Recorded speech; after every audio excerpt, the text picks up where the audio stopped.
Assalamualaikum warahmatullahi wabarakatuh. Perkenalkan, nama saya Nur Khofifah Aisyah Putri dengan NIM 19931421135 dari kelas Manajemen SDMB. Di sini saya akan menjelaskan dampak perang antara Rusia dan Ukraina terhadap perekonomian Indonesia pada mata kuliah Manajemen Perubahan. Dalam bidang ekonomi, perang Rusia dan Ukraina membawa dampak yang luas ke seluruh dunia, termasuk negara Indonesia.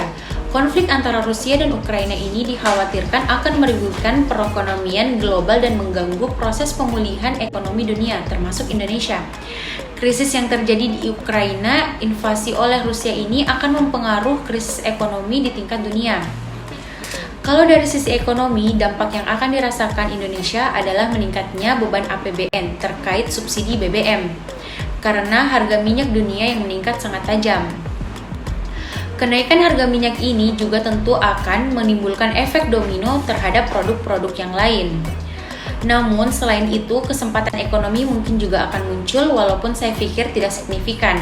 Misalnya terkait harga emas yang kali ini naik. Indonesia sebagai salah satu negara pengekspor emas. Rusia merupakan negara penyumbang minyak mentah di dunia yang cukup besar. Menurut data dari US Energy Information Administration atau EIA, Rusia merupakan penghasil minyak mentah nomor 3 di dunia.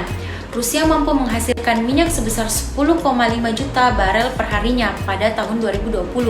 Meski masih kalah dengan Amerika Serikat dan Arab Saudi, andil Rusia terhadap minyak di dunia cukup besar, yaitu 11%. Konflik yang dialami Rusia dan Ukraina tentu berpengaruh kepada terhambatnya pasokan minyak mentah dunia. Akibatnya, harga minyak mentah melonjak semenjak perang itu dimulai. Dan dari sudut pandang global tentang perekonomian, yaitu sektor perdagangan internasional akan mengalami koreksi.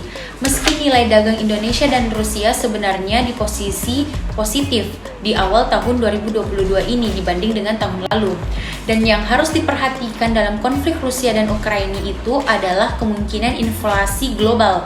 Karena kenyataan itu akan terjadi, mengingat sasaran pertama dari konflik adalah terhambatnya rantai pasok global, sehingga mengganggu pemulihan ekonomi global yang terjadi saat ini. Dengan begitu, pertumbuhan ekonomi global akan terkontraksi nyata. Selebihnya akan mengakibatkan melandainya konsumsi dan investasi global yang disebabkan terganggunya arus barang dan jasa internasional, sehingga sektor ekspor-impor mengalami performasi yang menurun. Meski hubungan antara Rusia dan Indonesia bersifat nostalgia, akan tetapi konflik itu bisa menyebabkan bahan makanan yang diimpor oleh Indonesia dari Ukraina seperti gandum, besi, dan baja akan mengalami penghambatan karena adanya konflik antara Rusia dan Ukraina yang sedang berlangsung saat ini. Yang kedua, dari sektor perdagangan. Hubungan Rusia dengan Indonesia bersifat nostalgik, sehingga dampak langsung adanya invasi Rusia ke Ukraina lebih ke arah sektor perdagangan.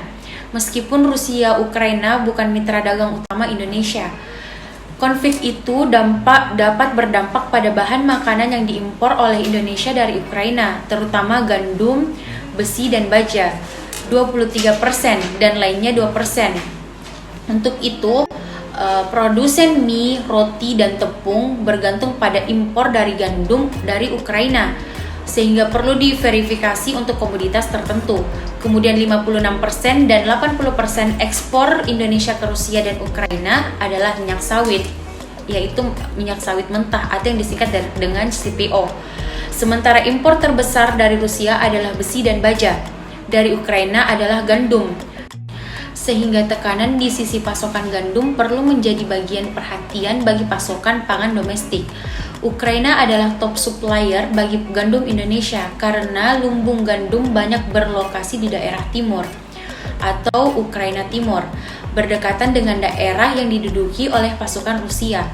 Data dari Aptindo menggambarkan bahwa konsumsi terigu di Indonesia tumbuh menjadi 4,6% pada tahun 2021. Lonjakan konsumsi terigu domestik didorong oleh kembalinya hidup perekonomian dan perkembangan bisnis bakery. Sehingga jika harga gandum naik, maka pelaku bisnis di sisi sektor itu akan terkena dampak yang paling besar. Dalam jangka pendek, kenaikan harga batu bara kelapa sawit akan berdampak positif pada ekspor Indonesia. sehingga investor dapat beralih ke safe haven assets karena volatilitas yang tinggi di pasar keuangan dan modal.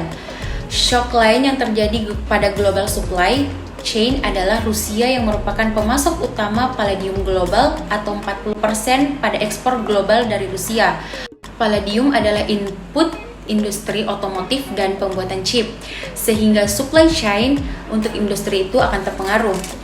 Sekian penjelasan dari saya, lebih dan kurangnya mohon dimaafkan. Wabillahi taufiq wal hidayah. Wassalamualaikum warahmatullahi wabarakatuh.